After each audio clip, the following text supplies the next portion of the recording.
नमस्कार, welcome to common Indian voice. आजकल आप लोग बहुत खुश होंगे ना। परसों के दिन एक बहुत ही बड़ा दिन था हमारे लिए। काशी को हमने देखा। काशी के महादेव मंदिर में कितनी चेंजेस आई है वो सब देखा। और दिन भर सबके सब हम लोग टीवी के सामने बैठे हुए थे और पता नहीं मन भरा हुआ था, कुछ बोल भी नहीं पा रहे थे। एंड बहुत सारे लोगों की आंखें भी नम हो गई। एंड हमारे प्रधानमंत्री जी ने तो he was leading from the बहुत ही बढ़िया काम किया, बहुत ही बढ़िया था। एंड उसी के ऊपर चर्चा करने के लिए हम सब इकट्ठे हुए हैं। नमस्कार। और आज हमारे पैनल में डॉक्टर एम.आर. गोयल जी है, डॉक्टर नीरन गौतम जी है एंड गीतांजलि गोयल जी है। नमस्ते, वेलकम ऑल ऑफ यू। जय श्री राम, हर हर महादेव। हर हर महादेव। हर हर महादेव। पहला क्वेश्चन अंकल जी आपसे करूंगी।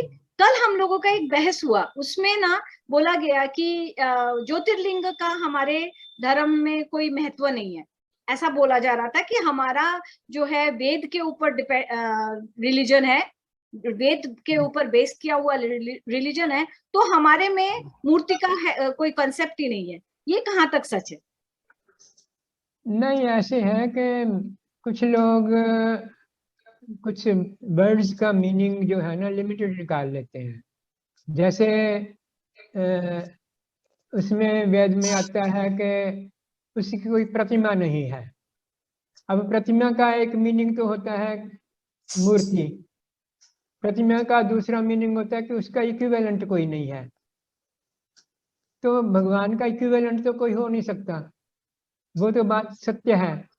अब ये कहना कि उसकी कोई मूर्ति नहीं बनाई जा सकती, मूर्ति तो एक ठीक है, वो भी कहना कि जो निराकार निर्गुण निराकार है उसकी मूर्ति तो क्या बनेगी।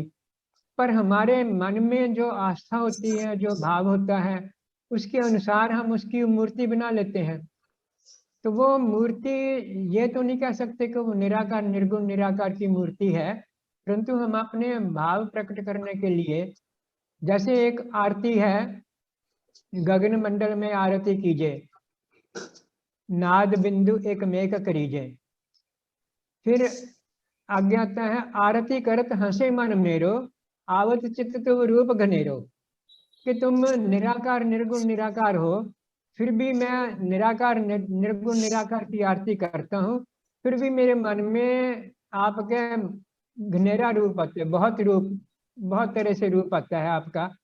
तो निर्गुण निराकार होते हुए भी अपने मन में तो कुछ रूप आता ही है ना। तो जो लोग मूर्ति पूजा का खंडन करते हैं, और मूर्ति पूजा का खंडन सबसे पहले भगवान बुद्ध ने किया, और सबसे ज्यादा मूर्तियां संसार में भगवान बुद्ध की हैं। इसी तरह मुझे नीरज जी से अंकल जी 1 मिनट का टाइम चाह रही हूँ। नीरज जी, आपसे मुझे पूछना है कि हमारे संस्कृति में ज्योतिर्लिंगों का कितना इम्पोर्टेंस है? देखिए 12 ज्योतिर्लिंग का है, ये तो सभी को मालूम है। और खासकर काशी विश्वनाथ, ये सबसे प्रथम ज्योतिर्लिंग की स्थापना हुई थी। और इसके बाद में इसके बारे में बहुत सारी हिस्टोरिकल एविडेंसेस और उसके बारे में आर्काइव्स में बहुत सारी चीज हुई। मेरा आज भी ये मानना है, मैं अपनी माँ का उदाहरण देता हूँ। अगर उनसे भूल से ट्रेन में या कहीं सफर कर रहे हैं, हवाई जहाज में बोल दिया सामने ज्योतिर्लिंग है या नीचे ज्योतिर्लिंग है, उनका उसी समय एक नमन शुरू हो जाता है 2 मिनट का। जो हम आकार निराकार और इस सब की बात करते हैं, वो एक मूर्ति नहीं हो सकती है, वो हर व्यक्ति के अपने मन में उनकी अपनी बनाई हुई छवि की एक मूर्ति है, एक सिंबॉलिक है। और खासकर बाबा के लिए काशी, या हम महादेव की बात करते हैं या शिव जी की बात करते हैं या पार्वती पति नंदन की बात करते हैं, पार्वती पति की बात करते हैं, सबके अपने मन में एक एक छवि बिल्कुल एक स्पष्ट रूप ले चुकी है। मैं एक छोटा सा उदाहरण और देता हूँ। जितनी भी प्रेस हैं भारत में, चाहे वो गीता की हो, चाहे वो भगवान के कैलेंडर छापने की हो या भगवान की छोटी छोटी प्रतियां छापने की, सबकी भिन्नताएं हैं।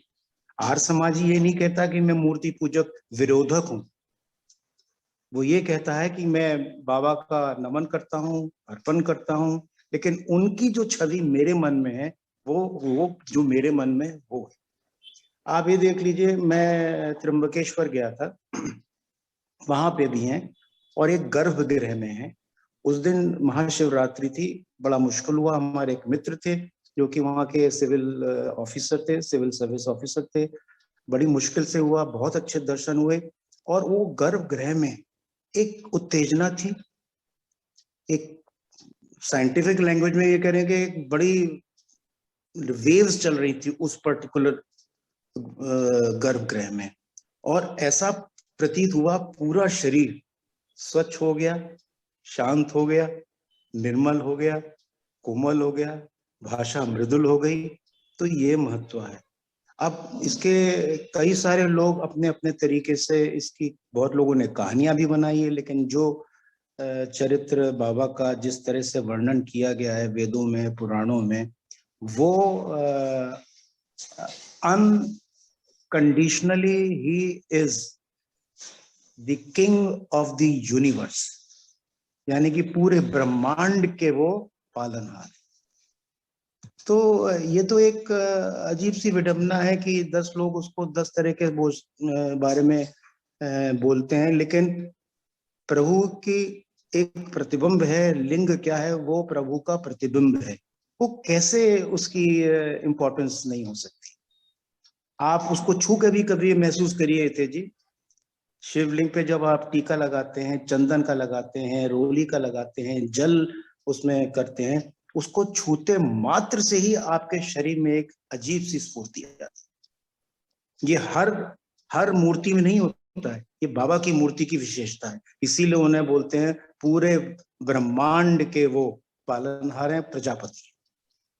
गीतांजलि जी, मैं आपको एक सवाल पूछती हूँ। कल के डिस्कशन के टाइम में आप भी थे, आपने बहुत अच्छे से बोला, जो बोला था मुझे बहुत अच्छा लगा।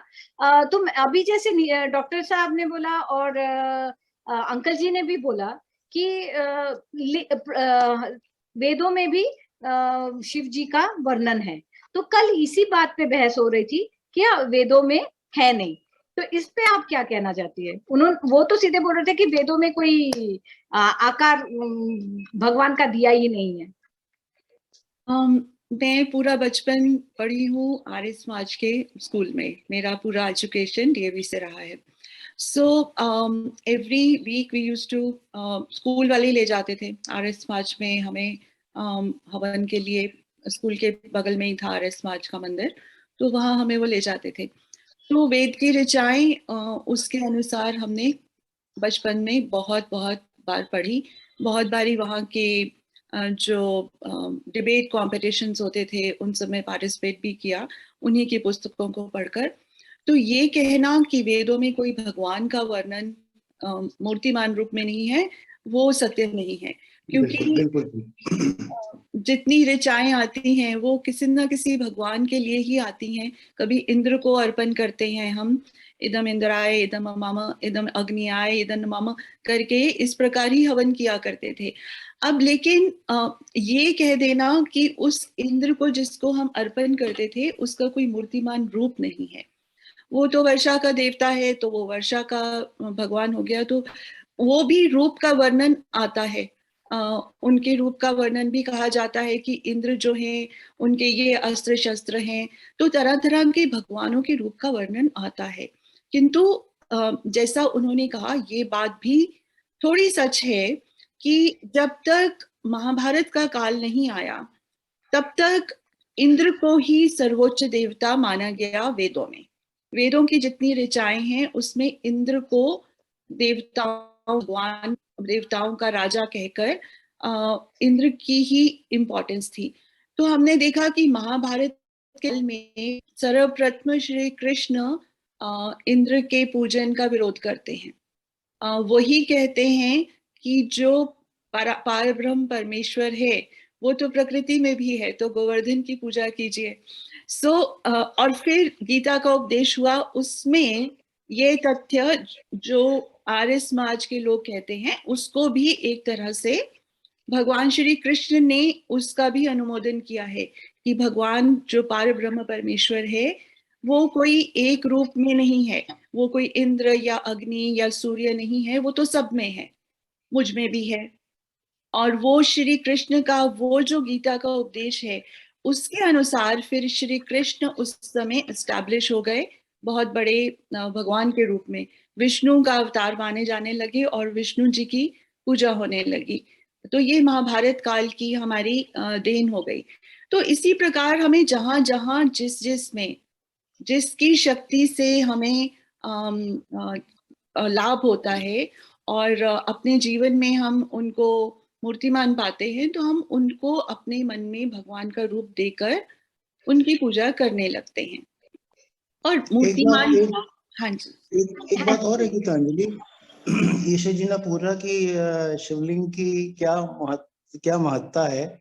जितने भी भारत में शिव के मंदिर हैं, वहां शिव की कोई इस तरह की मूर्ति नहीं है जो कि एक पुरुष रूप में या किसी रूप से दिखा रहे हैं। वहां लिंग ही उनकी एक सिंबॉलिक रिप्रेजेंटेशन है। और जब कभी अभी एक मेरे मित्र से चर्चा हो रही थी तो कह लगे, मतलब कटाक्ष था उनका, आर्य समाजी होंगे नहीं होंगे ये मैंने फिर उसके बाद में पता ही करने की नहीं कोशिश करी, जो इस तरह के प्रश्न करते हैं कि शिव जी के पेरेंट्स कौन थे। अब जो अनादि है, जो अनंत है, उसके पेरेंट्स के बारे में चर्चा करना, 5000 साल पुराना उनका जो भी आप आर्काइव्स में इकट्ठा कर सकते हैं, सब प्रमाण होता है, रिसर्च के जरिए करते हैं। लेकिन जहां तक मैंने देखा है, जितने मंदिर मैंने 10 धाम तो 10 लिंग तो मैं विजिट कर चुका हूँ। 10 लिंगों में शिव जी का, ये शिवलिंग ही को ही शिव का स्वरूप मानते हैं, अग्रिम स्वरूप। कोई शिव की मूर्ति नहीं होती, जैसे कि अजंता में शिव की अलग मूर्ति बनी हुई है, कहीं और गुफाओं में शिव की अलग मूर्ति बनी हुई है। तो ये एक सोचना ही कि शिवलिंग की कोई महत्ता नहीं है, ये एक बड़ा बड़ा विकीर्ण तरह का विचार दिमाग का है। शिवलिंग ही शिव का सिंबॉलिक रिप्रेजेंटेशन है, जो कि ब्रह्मांड के प्रजापति। बिल्कुल। अब अंकल जी कहानियां मुझे, बहुत है शिवलिंग के। हाँ सॉरी अंकल जी, मुझे आपसे एक चीज पूछना है। जैसे लोग कहते हैं कि गीता हमारे लिए बहुत इंपॉर्टेंट है, मगर गीता तो कृष्ण जी के वाणी है ना, गीता तो कृष्ण जी के वाणी है। आप गीता को मानेंगे एंड कृष्ण जी को बोलेंगे नहीं वो तो निर्गुण है, वो कैसे हो सकता है? वो बताइए, आप समझाइए इसमें। Isn't it contradictory? Isn't the statement contradictory? नहीं, कॉन्ट्राडिक्टरी नहीं है। जो भगवान कृष्ण का जो सारा लाइफ स्टोरी पढ़े हम, तो उसमें वो हमेशा प्रसन्न रहते हैं, आनंदित रहते हैं।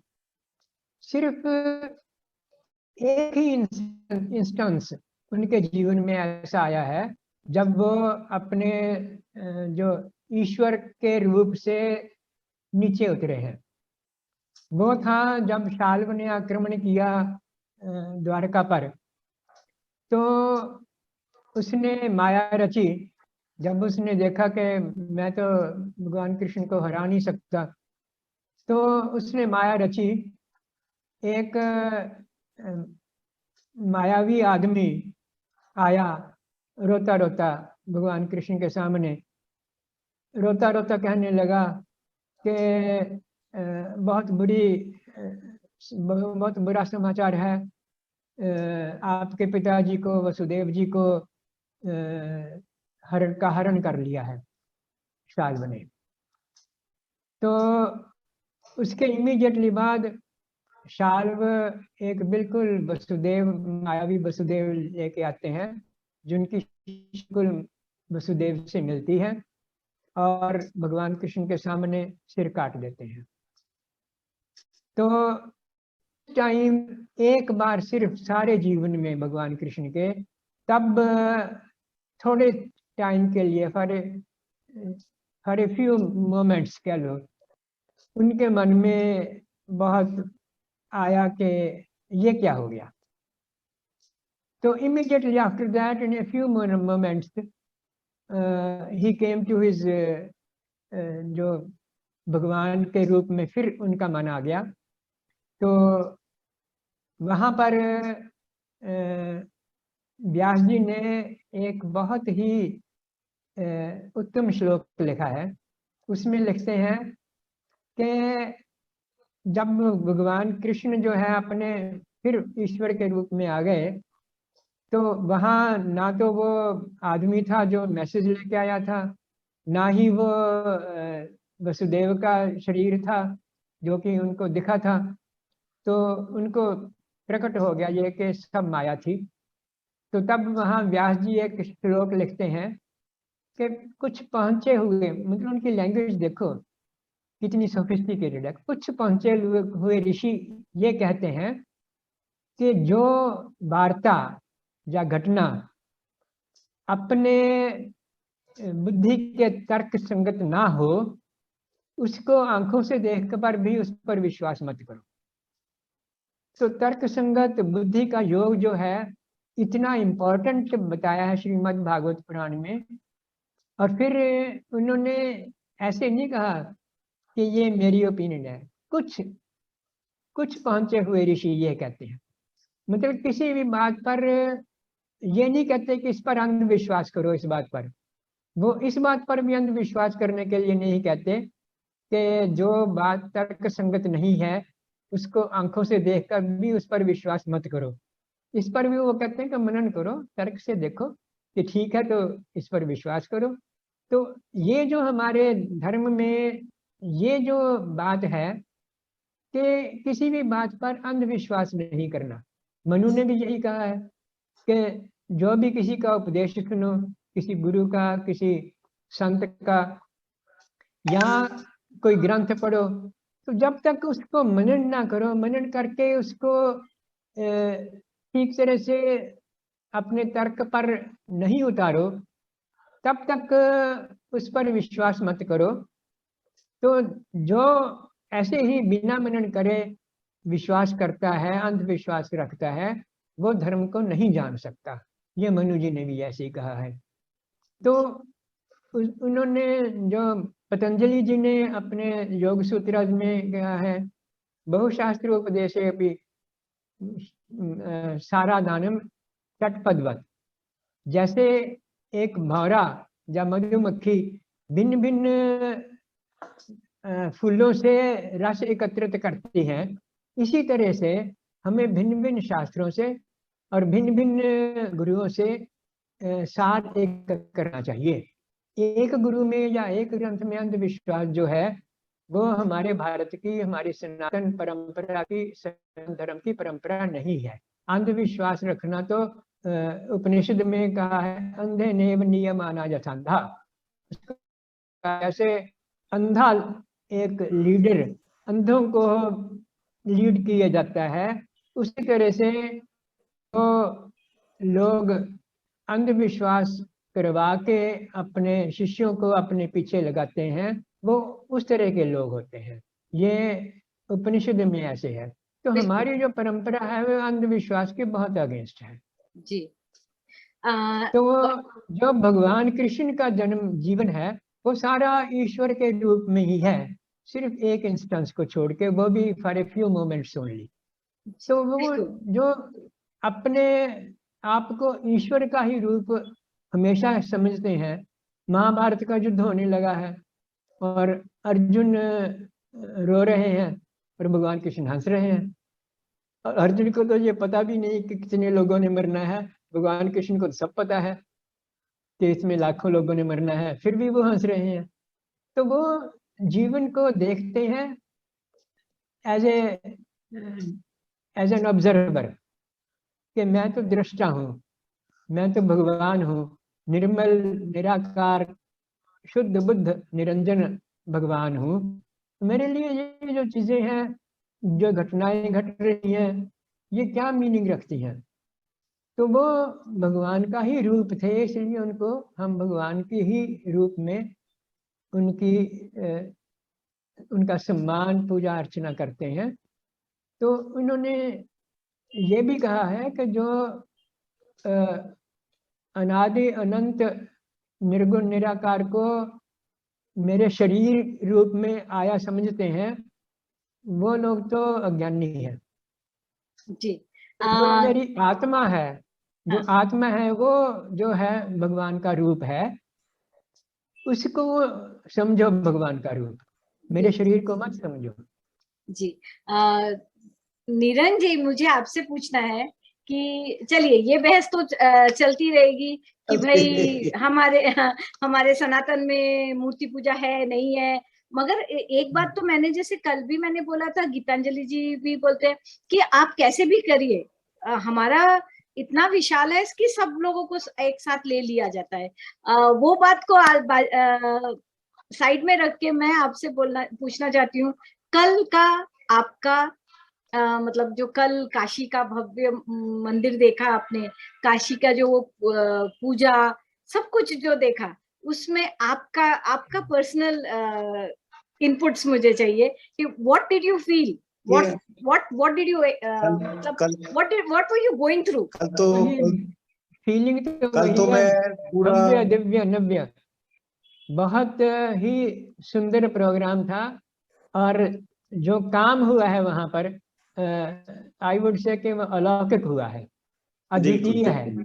ऐसा बढ़िया काम जो है और इतने रिकॉर्ड समय में होना बहुत ही असंभव सी बात लगती है। असंभव सा कार्य था, बिल्कुल ठीक। देखिए कल का जी, तो मैं आप बताइए। हाँ। कल का तो मैं आपको एक छोटा सा सुबेरे से लेके मतलब 1 बजे लोकार्पण था, लेकिन मैं 11 बजे से अपने टीवी से, चैनल से, अपने मित्रों के माध्यम से, मोबाइल से जुड़ा हुआ था। असंख्य तस्वीरें आ रही थी, मोदी जी की आ रही थी, घाट की आ रही थी, कॉरिडोर की आ रही थी। मुझे आज भी याद है, आज से 20-22 साल पहले मैं काशी विश्वनाथ मंदिर गया था। मेरा छोटा भ्राता वहां पे DLW में CME था, और आप यकीन मानेंगे इतने अवरोध थे कि पौन घंटा 1 घंटे के बाद संभव नहीं हुआ कि मंदिर में मध्य में पहुंच के मैं वापस आ गया। तो एक मन में अजीब सी एक कड़वाहट सी रही कि क्या हम अपने इष्ट देव, अपने मंदिर तक भी आराम से नहीं पहुंच सकते? गाय भैंस, एनक्रोचमेंट, सामान बेचने वाले सब थे। देखिए एक चीज मैं जरूर बताना चाहूंगा, जब हम भगवान शिव की आराधना करते हैं, शिव के बारे में कुछ ऐसा समझते हैं, बनारस का जो शिवलिंग है वो ज्योतिर्लिंग में प्रथम, बहुत ही इंपॉर्टेंट शिवलिंग है। और इसके बारे में एक छोटी सी चर्चा ये भी है, देवताओं में खासकर इंद्र भगवान तो इसलिए मशहूर थे कि थोड़ा बहुत मसाला डाल देते थे वो। इंद्र भगवान और उनके तमाम जो पूरा कैबिनेट था, उन्होंने ये कहा कि भाई सबसे शक्तिवान और सबसे प्रभावी हमारे भगवान कौन हो सकते हैं। उस समय ये जो आपका हमारा जो मंदिर है, उसमें उसके बगल में एक छोटी सा एक ग्रह और है, वहां पे शिव जी इतने अप्रसन्न हुए इस केवल प्रसंग को लेके कि बड़ा फियरी, बहुत ही ब्लास्ट काइंड ऑफ एक रोशनी का पिलर खड़ा हो गया, जो कि उसी मंदिर से गर्भ से निकल रहा था। और वो हेवन इंडिया के मतलब को तोड़ता हुआ हेवन के ऊपर चला गया। ये असंभव सा कार्य था जो कि देवी देवताएं नहीं कर सकते थे।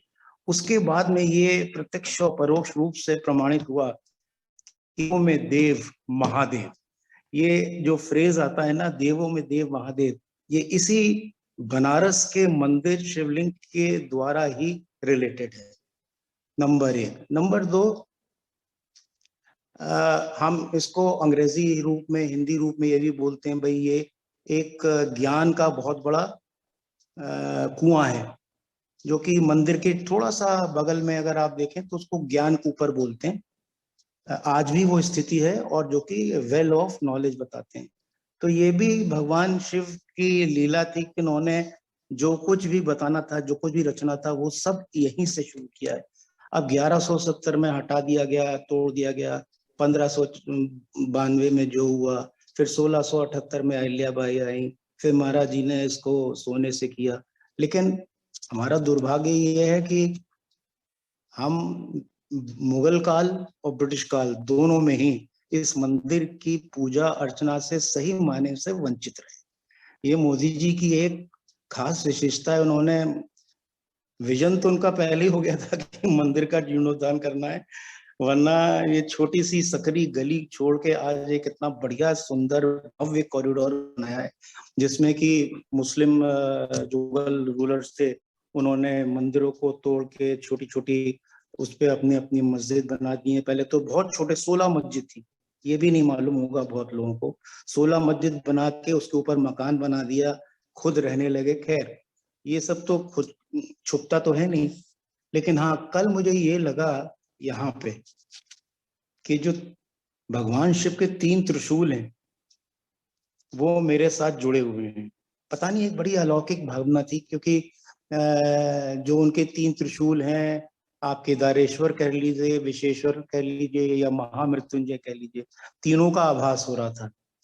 विशेश्वर इसलिए क्योंकि लॉर्ड ऑफ द यूनिवर्स का मतलब यही होता है विशेश्वर। और जहां तक महामृत्युंजय है, जीवन काल से अनादि तक मृत्यु तक अगर कोई रूल आपके शरीर को करता है, आपकी आत्मा को करता है, तो उसमें प्रथम शिव का ही आपके मस्तिष्क में आता है। अब शिव कोई एक व्यक्ति नहीं है, जैसे बोला अनंत हैं, ब्रह्मांड के प्रजापति हैं, तो शिव को एक पुरुष के रूप में नहीं ले रहे हैं, शिव को एक शक्ति के रूप में ले रहे हैं। शिव एक शक्ति का स्रोत है, ऐसा नहीं है कि कहीं से हासिल की हुई शक्ति, वो स्वयं एक स्रोत है। अब आप उस शक्ति को किस तरह से आगे चल के इस्तेमाल करते हैं, उसको बांटते हैं, उससे पॉजिटिविटी बढ़ाते हैं। मैं एक व्यक्ति हैं जो कि मैं गाजियाबाद से बिलोंग करता हूँ, यहाँ दूधेश्वर महादेव मंदिर है और करीब 60 शिवलिंग हैं। उस परिसर में जाते ही ऐसा महसूस होता है कि पूरी शक्ति अंदर आपके समा गई है। विचार जो भी आ रहे होंगे वो सब शुद्ध हो जाते हैं, मानसिक रूप से, शारीरिक रूप से, सोच से, हर तरह से शुद्धि हो जाती है। मानसिक शुद्धि हो जाती है, शारीरिक शुद्धि हो जाती है। बताइए इस बात का क्या प्रमाण है कि शिवलिंग की या ज्योतिर्लिंग की कोई महत्ता नहीं है? एकदम सही बोला आपने। मैं गीतांजलि जी, मेरा आपके लिए आखिरी ना 2-3 क्वेश्चन है और वो थोड़ा सा पॉलिटिकल है। पहली बात कि पहली बात जो ये है कि सब लोगों का आज देखिए कल से जो चालू है कि ये हिंदुओं का राज्य हो गया है और हिंदुओं के मंदिर के लिए टैक्स पेयर्स का पैसा खर्चा किया और ये प्राइम मिनिस्टर ने ऐसा क्यों किया। ये एक सवाल है आपके लिए कि भाई जब दूसरे धर्मों का होता है तब तो कोई कुछ नहीं बोलता है, हिंदू धर्म का हुआ तो क्यों सवाल। पहला सवाल मेरा आपसे ये है। सेकंड है कि मोदी जी के लिए उन्होंने भी बहुत कुछ बोला, मगर आपको क्या लगा मोदी जी को आप जब देख रहे थे? क्योंकि मैं तो जैसे डॉक्टर साहब निरंग जी ने बोला, अंकल जी ने बोला, एक अलग ही फीलिंग था, एक अलग ही फीलिंग था। एंड लास्ट थिंग है जो मतलब जब हम लोग हिंदूज यूनाइट होते हैं तब आपको नहीं लगता है कि हमारे हिंदूज में से ही कुछ लोग रहते हैं जो हमारे में फूट डालने की कोशिश करते हैं? ये 3 क्वेश्चंस है। इसके पहले मैं एक बात कहना चाहता था। इन्होंने, नीरव जी ने बात उठाई ज्ञान वापी की। ज्ञान वापी से मेरे को ये लगता है कि उस ज्ञान वापी में बहुत सा ज्ञान का भंडार होगा, बहुत सी प्राचीन हमारी पुस्तकें होंगी जिनमें बहुत सा ज्ञान होगा। तो वो जो है ज्ञान वापी का उद्धार होना बहुत ही आवश्यक है, क्योंकि हमारी वैज्ञानिक पुस्तकें हैं ना पुरानी, वो सारी 1-2 के सिवाय बाकी सारी की सारी नॉन अवेलेबल हो गई हैं। तो हो सकता है उस ज्ञान वापी में कुछ ऐसी पुस्तकें हमें मिल जाएं जिनसे हमें हमारी जो पुरानी संस्कृति की साइंस टेक्नोलॉजी है उसका कुछ झलक हमें मिल जाए। तो वो ज्ञान वापी का उद्धार होना बहुत ही आवश्यक लगता है मेरे को, और वो जल्दी से जल्दी होना चाहिए। तो उसके बिना जो हमारी प्रोग्रेस है वो काफी रुकी हुई है मेरे को अभी तक। नॉट ओनली गोयल साहब कि ज्ञान कूपर का पूरा उन्होंने आर्काइव्स अभी छुपा के रखा हुआ है, ओरिजिनल जो लिंग है वो भी वहां से हटा के बहुत नीचे गर्भ में अभी उसको छुपाया हुआ है, वो भी अभी उजागर नहीं हुआ है। तो अभी तो बहुत कुछ होगा। देखिए मोदी जी अपने अगर उसमें विजन में कामयाब है बिल्कुल। तो सब गीतांजलि सामने जी, आएगा। आपका रिएक्शन प्लीज जी। जी, मैं छोटी सी बात कल भी कही थी मैंने आपकी स्पेसेस में। तो मुझे जो कल का भव्य आयोजन देखकर जो भाव मन में आया वो यही था कि जब हम पुराना साहित्य पढ़ते हैं, विक्रमादित्य जी की बात पढ़ते हैं या कोई भी पुराने राजाओं की बात पढ़ते हैं, तो वो एक युग था जिसमें भगवान शिव को देश का कर्ता धर्ता भगवान को ही माना जाता था। देश के राजा, जो राज्य था वो भगवान शिव का माना जाता था। उज्जैनी सीट होती थी, that used to be the capital of India. और उज्जैनी में जो महाकाल का मंदिर है, और जो उज्जैनी भी और जो बनारस के विश्वनाथ भगवान है, वो तो नाम से ही विश्वनाथ, उनका नाम यही है कि पूरे विश्व के भगवान, पूरे विश्व के राजा वही हैं। तो जो राजा लोग होते थे वो उनके अंडर काम किया करते थे। और यही दृश्य हमें कल यही भाव जो मोदी जी ने दिया कि भगवान शिव जो हैं वो देश के कर्ता धर्ता वही भगवान है। उन्होंने कहा कि राजा तो सरकार तो एक ही है जिनके हाथ में डमरू है। तो वो युग वापस आता हमें दृष्टिगोचर हो रहा है कि जो स्वर्ण युग था हमारे भारत का, जिसमें भगवान शिव देश के राजा माने जाते थे और राजा लोग उनके सेवक होते थे, उनके मंत्री होते थे, तो वही युग वापस आ गया है। और इसके लिए भगवान का बहुत बहुत धन्यवाद है कि हमें अपने नयनों से ये देखने को मिल रहा है कि हमारे मोदी जी ने हमें वही भाव पुनः स्थापित करके दिखाया है। और जो भी कल हुआ, मतलब जिसको बोल सकते हैं हम, वो भगवान के प्रतिनिधित्व इतने सुंदर उससे कर रहे हैं। उनका व्यवहार, उनका जो भाव भंगिमा है मोदी जी की, वो पूर्ण रूप से विनम्र व्यक्तित्व, और जिस प्रकार से उन्होंने हमारे भगवान का सम्मान और अर्चना की है, तो वो अनादिकाल के लिए हमारे लिए भी एक आंशिक अवतार तो हो ही गए हैं। और उनको जी, उनको हृदय से प्रणाम है। और जैसा कल साध्वी तमरा जी कह रही थी, और क्या कहें, इतना कह सकते हैं हमारी उम्र उन्हें लग जाए, बहुत तक वो राज्य करें, यही मन में भाव आता है। मैं इसमें थोड़ा सा इनपुट डालूंगा क्योंकि ईशा जी ने पॉलिटिकली मोटिवेटेड क्वेश्चन पूछा है जिसमें मोदी जी की बहुत से अपोजिशन पार्टी लोग, बिल्कुल डायरेक्ट बोलता हूँ, मुझे किसी बात का डर नहीं, चाहे अखिलेश यादव हो, चाहे ओवैसी हो, चाहे आपके राहुल गांधी हो, सोनिया गांधी हो, आपके डीएमके के हो, एआईडीएमके के हो, चाहे आपकी टीएमसी की ममता बनर्जी हो, चाहे पिनेरे राजन हो, इन सब ने मोदी जी का बहुत इन्होंने उल्टे सीधे शब्दों का, अनपार्लियामेंट्री शब्दों का प्रयोग किया है। लेकिन मुझे सबसे जो एक अहम शक्ति मोदी जी में दिखाई दी वो केवल उनकी एकाग्रता थी। शुरू से जब से वो पहुंचे हैं, हेलीकॉप्टर से उतरने के बाद, गंगा में स्नान करने के बाद, वापस मंदिर में जाके पूजा अर्चना करने के बाद, आरती उतारने के बाद, पूरे समय अगर आपने उनके फेस को देखा होगा, मैं कैमरा के एंगल देख रहा था, इतनी एकाग्रता मैंने मोदी जी के पिछले 6-7 साल में नहीं देखी। और वो एकाग्रता का केवल कारण यही था। थोड़ा सा सॉरी, रोकना पड़ रहा है क्योंकि समय थोड़ा सा कम है।